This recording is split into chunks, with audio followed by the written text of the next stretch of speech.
សាយ័ន្តសួស្តីទស្សនិកជននិងប្រិយមិត្តសារព័ត៌មាននគរត្រាហ្គនជាទីមេត្រីថ្ងៃនេះថ្ងៃសៅរ៍ពីកើតខែពិសាខឆ្នាំមមីអត្តស័កពុទ្ធសករាជ2569ត្រូវនៅថ្ងៃទី18ខែមេសាឆ្នាំ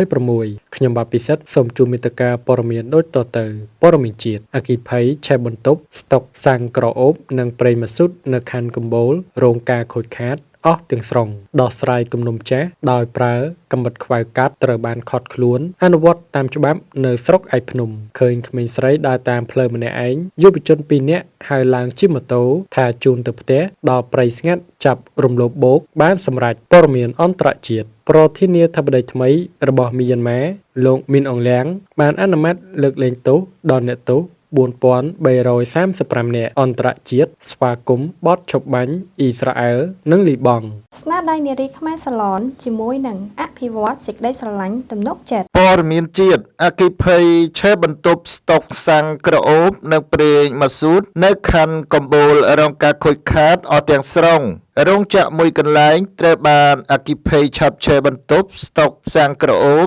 និងប្រេងម៉ាស៊ូតអស់ជាច្រើនកានបណ្ដាលឲ្យរងការខូចខាតសម្ភារៈមួយចំនួនប៉ុន្តែមិនបង្កឲ្យរាលដាលធ្ងន់ធ្ងរនោះឡើយហេតុការណ៍នេះបង្កការភ្ញាក់ផ្អើលកាលពីវេលាម៉ោង 5:50 នាទីល្ងាចថ្ងៃទី17ខែមេសាឆ្នាំ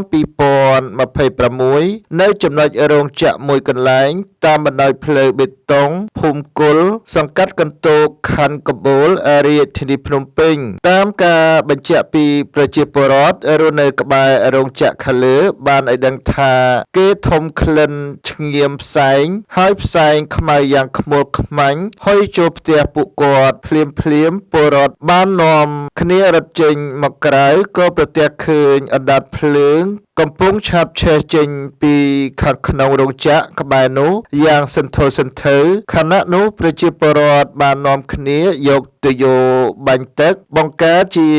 បណ្ដោះអាសន្នដើម្បីការពាររាលដាលដល់ផ្ទះពួកគាត់រស់នៅបន្ទាប់ពីទទួលបានព័ត៌មានថាមានករណីអគ្គិភ័យឆេះរោងចក្រនេះការិយាល័យបង្ការពន្លត់អគ្គិភ័យនិងសង្គ្រោះបញ្ជាឲ្យរថយន្តពន្លត់អគ្គិភ័យគ្រប់គោលដៅចេញជួយសង្គ្រោះជាបន្ទាន់ជៀសវាងរាលដាលកាន់តែខ្លាំងអគ្គិភ័យនេះដែរបានបង្កការខូចខាតបន្ទប់ចំនួន1អស់ទាំងស្រុងនិងបង្ក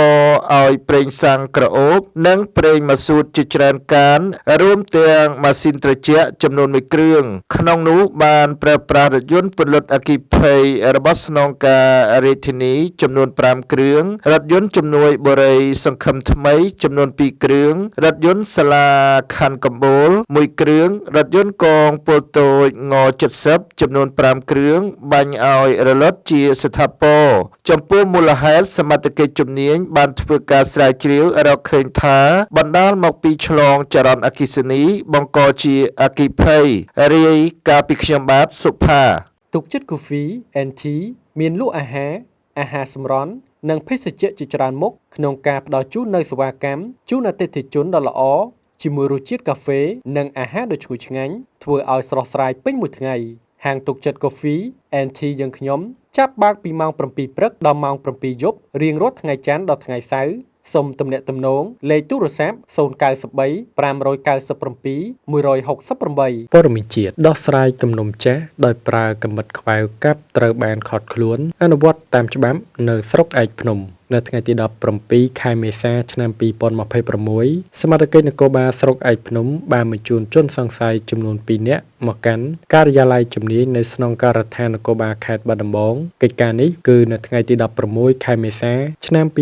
2026វេលាម៉ោង 10:00 នាទីស្របតាមអនុសាសន៍ដ៏ខ្ពង់ខ្ពស់របស់លោកនាយឧត្តមសេនីយ៍សថេតអគ្គស្នងការនគរបាលជាតិនិងយោបល់ដឹកនាំរបស់លោកឧត្តមសេនីយ៍តូដាញ់អេងប៊ុនច័ន្ទស្នងការនៃស្នងការដ្ឋាននគរបាលខេត្តបាត់ដំបងនៅចំណុចភូមិពីមឯកឃុំពីមឯកស្រុកឯកភ្នំខេត្តបាត់ដំបងលោកវរៈស្នេហ៍ឯកឆៃម៉ាប់អធិការនគរបាលស្រុកឯកភ្នំបានដឹកនាំកម្លាំងផ្នែកយុទ្ធធរនៃអធិការដ្ឋាននគរបាលស្រុកនាំខ្លួនជនសង្ស័យចំនួន2នាក់ទី1ឈ្មោះដាដេតភេទប្រុសអាយុ19ឆ្នាំមានទីលំនៅភូមិពីមឯកឃុំពីមឯកស្រុកឯកភ្នំខេត្តបាត់ដំបងទី2ឈ្មោះសែមណារុងភេទប្រុសអាយុ20ឆ្នាំមានទីលំនៅភូមិព្រៃឆ្ដោឃុំពីមឯកស្រុកឯកភ្នំខ ខេត្តបាត់ដំបងដោយនាំមកសាកសួរទាក់ទងនឹងករណីហិង្សាដោយចេតនាមានស្ថានទម្ងន់ទោសប្រើកាំបិតកាប់លើជនរងគ្រោះឈ្មោះតឹងឆានុនភេទប្រុសអាយុ17ឆ្នាំមានទីលំនៅភូមិសុះអីឃុំពីមឯកស្រុកឯកភ្នំ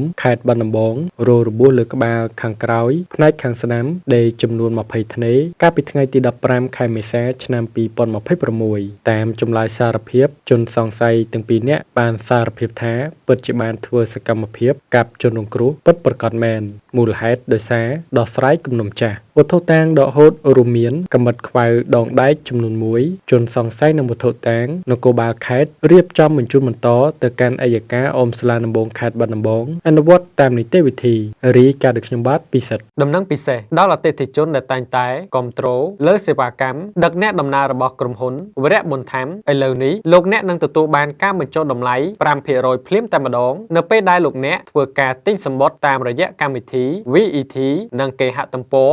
www.warebuntham.com ព័ត៌មានជាតិឃើញក្មេងស្រីដើរតាមផ្លូវម្នាក់ឯងយុវជន2នាក់ហើយឡើងជិះម៉ូតូថាជូនទៅផ្ទះដល់ព្រៃស្ងាត់ចាប់រំលោភបោកបានសម្រេចក្មេងស្រីអាយុ14ឆ្នាំម្នាក់ត្រូវយុវជន2នាក់បោកបញ្ឆោតឲ្យឡើងជិះម៉ូតូ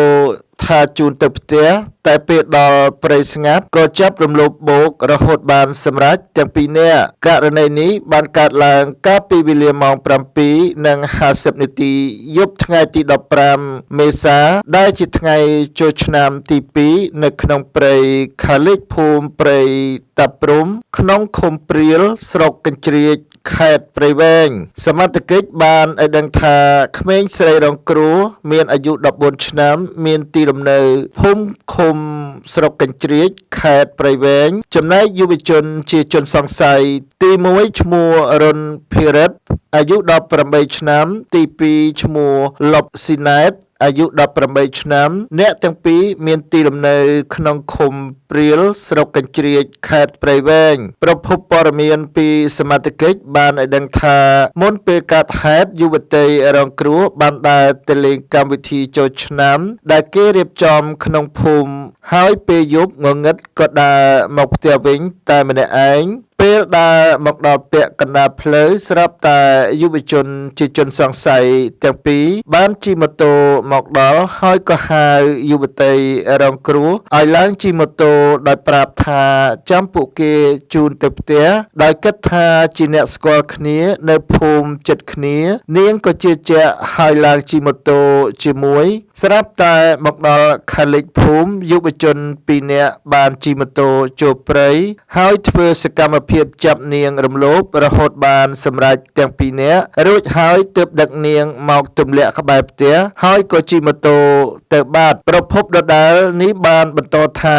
ពេលមកដល់ផ្ទះយុវតីរងគ្រោះបានរៀបរាប់ប្រាប់ឪពុកម្ដាយទើបផ្អើលនាំគ្នាទៅដាក់ពាក្យបណ្ដឹងនៅប៉ុស្តិ៍នគរបាលរហូតឈានដល់ការចាប់ឃាត់ខ្លួនយុវជនទាំងពីរនាក់បាននៅយប់ថ្ងៃ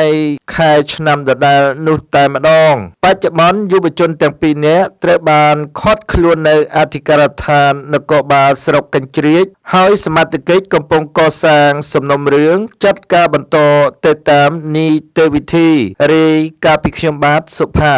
ផ្ទះវត្តគោមានសេវាកម្មដូចជាបន្ទប់ស្នាក់នៅទំនើបបម្រើសេវាម្ហូបពេលព្រឹកពេលថ្ងៃត្រង់ពេលល្ងាចម្ហូបខ្មែរអាស៊ីនិងអឺរ៉ុបមានអាំងហែលទឹកម៉ាស្សានិងមានរៀបចំកម្មវិធីអាហារពិសេសសម្រាប់គូស្វាមីភរិយាថ្មីក្រេបទឹកឃ្មុំទទួលទានស្រាសម្ប៉ាញនាថ្ងៃរំលឹកនៅវាលស្រែបដិសណ្ឋារកិច្ចគ្រប់អតិថិជនចម្រុះជាតិសាសន៍មានអាសយដ្ឋានផ្ទះលេខ221ភូមិបុរាណនៃភូមិវត្តគោក្រុងខេត្តបាត់ដំបងលេខទូរស័ព្ទ017 555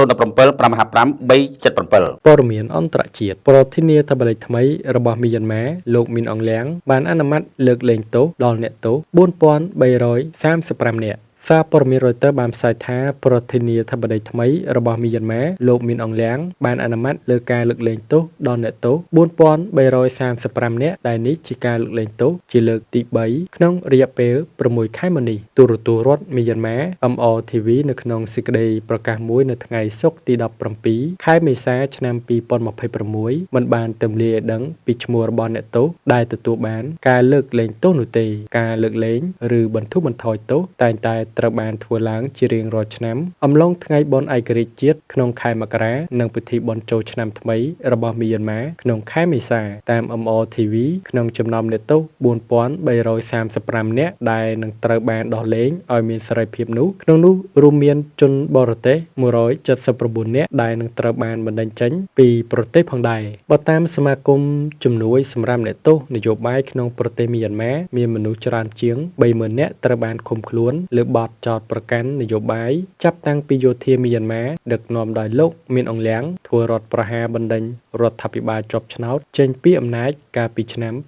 2021ក្នុងចំណោមអ្នកទោសទាំងនេះទៀតសោតរួមមានអតីតមេដឹកនាំមីយ៉ាន់ម៉ាលោកស្រីអង្សានស៊ូជីអតីតប្រធានាធិបតីលោកវីមីននិងក្រុមមន្ត្រីមួយចំនួនទៀតមកពីគណបក្សសម្ព័ន្ធជាតិដើម្បីប្រជាធិបតេយ្យរបស់លោកស្រីអង្សានស៊ូជីរាយការណ៍ដោយខ្ញុំបាទពិសិដ្ឋស្នាដៃនារីខ្មែរសាឡនជាមួយនឹងអភិវឌ្ឍសេចក្តីស្រឡាញ់ទំនុកចិត្តព័ត៌មានអន្តរជាតិស្វាគមន៍បទឈប់បាញ់អ៊ីស្រាអែលនិងលីបង់ប្រទេសនិងអង្គការអន្តរជាតិជាច្រើនបានស្វាគមន៍បទឈប់បាញ់រយៈពេល10ថ្ងៃរវាងអ៊ីស្រាអែលនិងលីបង់ប្រធានាធិបតីដូណាល់ត្រាំបាននិយាយថាប្រទេសលីបង់និងអ៊ីស្រាអែលបានយល់ព្រមលើបទឈប់បាញ់រយៈពេល10ថ្ងៃបន្ទាប់ពីការចរចារយៈពេលមួយសប្តាហ៍ដែលសម្របសម្រួលដោយទីក្រុង Washington ដោយសរសេរនៅលើវេទិកាប្រព័ន្ធផ្សព្វផ្សាយសង្គម Truth Social លោកត្រាំបាននិយាយថាបទឈប់បាញ់នៅក្នុងប្រទេសលីបង់នឹងចាប់ផ្ដើមនៅម៉ោង 5:16 នាទីល្ងាចដើម្បីបញ្ចប់ជម្លោះ